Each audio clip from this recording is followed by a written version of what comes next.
Hi friends, ఈరోజు మన అంబేద్కర్ జయంతి సందర్భంగా నేను అంబేద్కర్ గురించి కొన్ని ముఖ్యమైన విషయాలు చెప్పబోతున్నాను. మొదట ఆయన నిజమైన ఇంటి పేరు ఏమిటో చెప్తాను.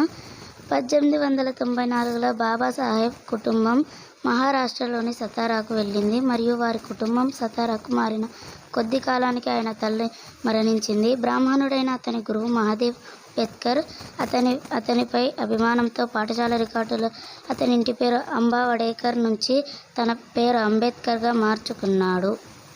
అంబేద్కర్ గారికి ఉన్నత విద్యను అభ్యసించడానికి ధన సహాయం చేసిన వారి గురించి తెలుసుకుందాం. 1919లో అంబేద్కర్కు సయాజీరావు గైక్వాడ్ III మంజూరు చేసిన స్కాలర్షిప్ సహాయంతో ఉన్నత విద్యను అభ్యసించాడు. అలాగే అతను రోజుకు 18 గంటలు చదువుకునేవారు మరియు నిద్ర 3 గంటలు పోయేవారు. మిగిలిన 3 గంటలు వ్యాయామం, తినడం, స్నానం మరియు ఇతర కార్యకలాపాలకు ఇతర గంటలు కేటాయించేవాడు.